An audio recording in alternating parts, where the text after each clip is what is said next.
Hey guys, welcome back to my channel. It's me, Cory, and again for today's video, onto our quest of our pen diet. We have a very interesting pen that is just below $20, and I'm gonna share it with you guys. So the concept is, as you can see, it's all white because this pen is really a minimalistic pen. So it's from MUJI. It's that aluminum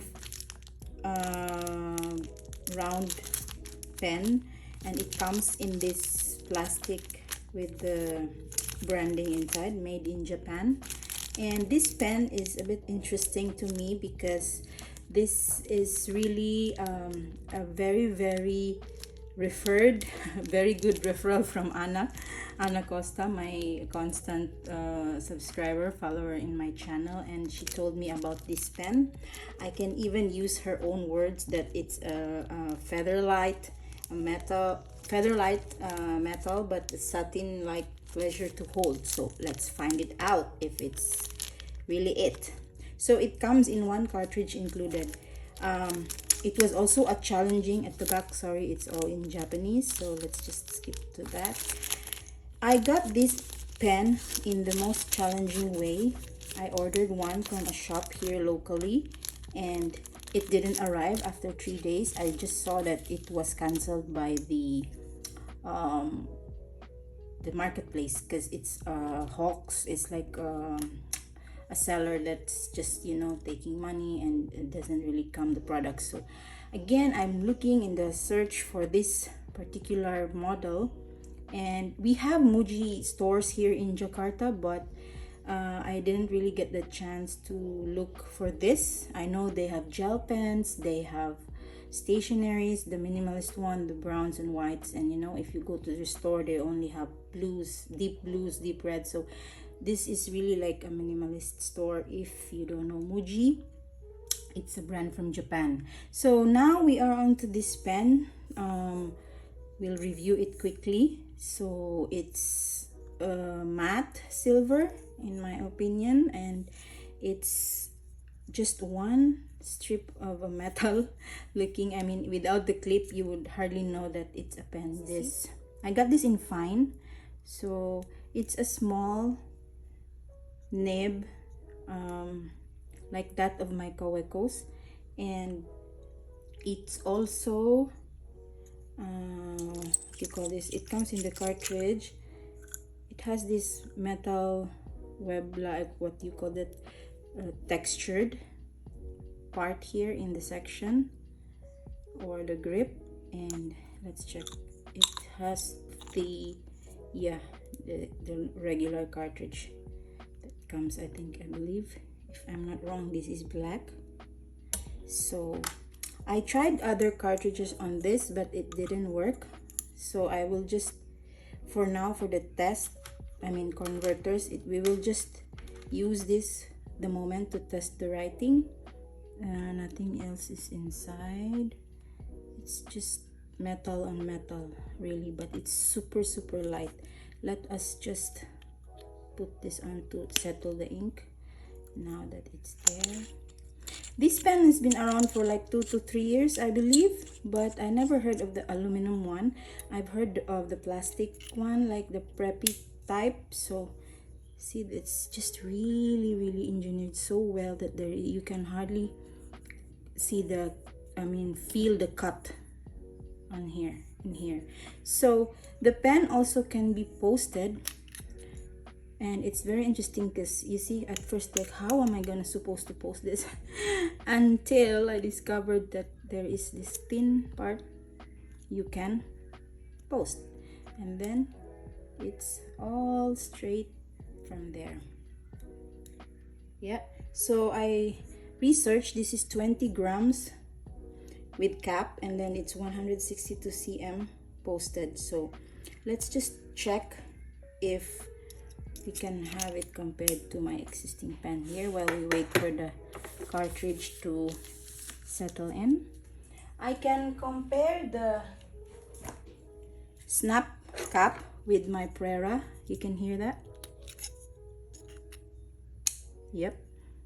And the Prera is same. But with the Prera, there is a smooth entrance, you know, like entering. But with this, it's like just one go. Okay, and then done, closed.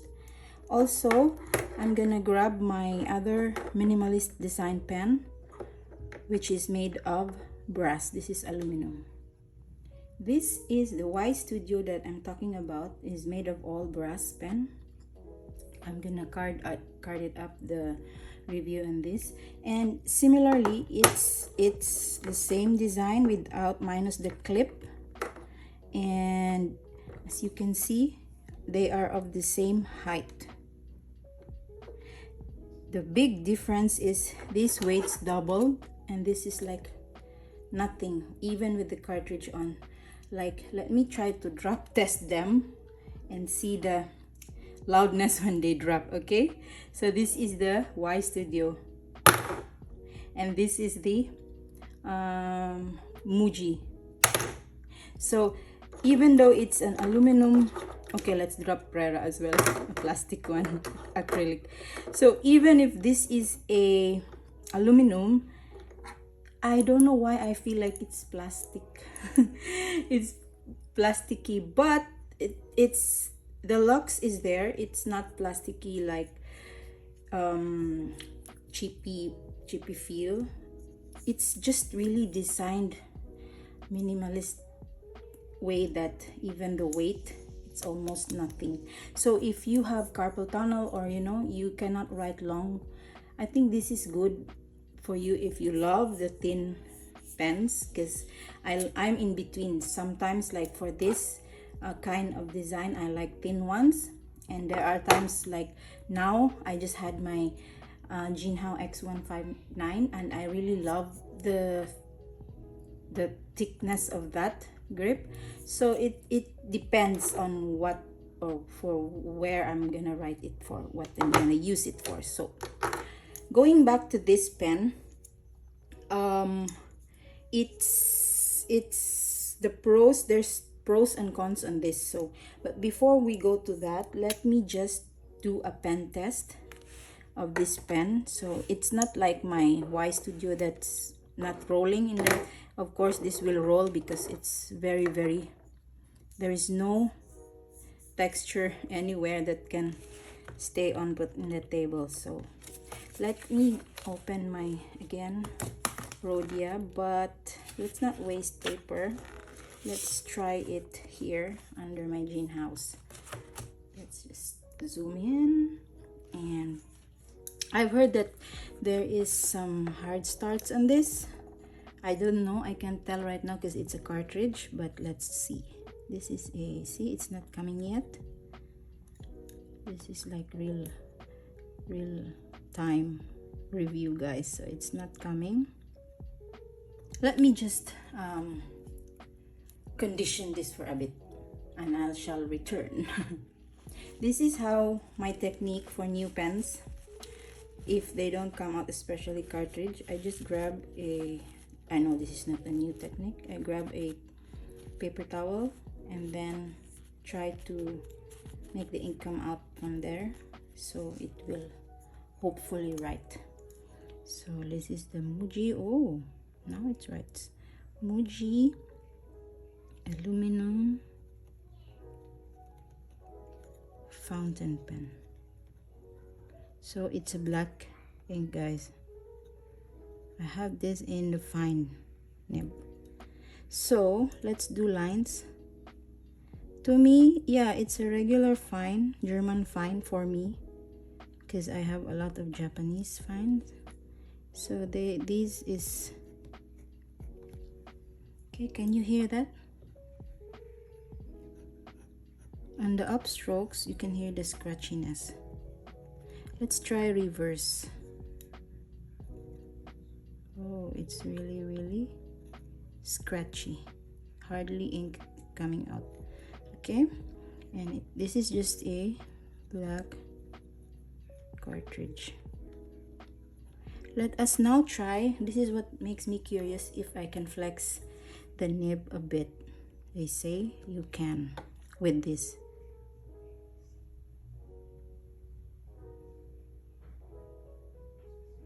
there's a bit of flex, but I don't advise it. So yeah, there's a little bit of flex for this nib. It's not that hard like stiff nib. Okay, regular writing.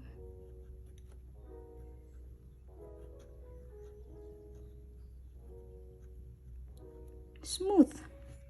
I will come to know if it has a hard start later on, but so far I love the design. So let's talk on the let me just show you the writing. Sorry. So this is a fine. Is it even clear, guys? This is a fine nib in the MUJI cartridge. So yeah, now let's talk about its pros and cons. So my pro on this one is obviously the price. I think this is the best below $20 pen that you can get already, a very well engineered design. If I don't know that this is MUJI, it can be mistaken as a Lamy Lamy quality, to be honest, in that studio in the 2000 by the looks. And another pro is that its cap just slide easily like a regular pen that you have, and smooth closure. There is no, you know, getting stuck your fingers here, and it can also be cupped both ends in the same way. I guess if there is no clip, because I'm not a fan of clip, I know most of you, especially guys, you clip it in your shirt, but to me clip, it's just there for, I don't know, for me there's no purpose. So maybe if this has no clip, from a designer point of view, it looks more elegant. You see, I'm not sure how durable this can get. Like this, you can even throw it, I don't know, and have your car run over it. But this one, I just don't know, because the aluminum is thin, and that's why it's lightweight. And for the cons on this one, for me, it's too slim, obviously because of the minimalist. And if you prefer a thicker section to grip, thicker grip, then this is not for you. But other than that, the nib also can flex, so it's good. I just have to find out which converter can fit this, because I just want to finish this black ink off and then do a refill with it if I don't find a fitting converter. Overall, I can recommend this if you are also into minimalist design pens, and you know, you can take it anywhere, everywhere, EDC, everyday carry, without worrying for it losing or because of the price you can get. But for me, it's also hard to get in my country as usual, although it's not that expensive, but it can range more of the same price like the Prera, the Preppy. This is higher than Kakuno, I think, yes. But if you are a beginner into this hobby, I suggest to get this instead of Pilots. It's the same in Japan, but to me I like this more than the Pilot Kakuno because of the looks. Okay, so I think that's it for now, guys. Sorry if the review is a bit long. I'm just super amazed with this pen, and thank you so much, Anna, for this recommendation. I'm surely gonna use this to test for the hard starts, you know, skipping and all. But I hope my husband will not steal this from me, because it's really like, to me, it's also good for men, you know, to bring in the office. So yeah, I think that's it for now, guys, and I'll see you in my next one. Bye. Don't forget to like and subscribe.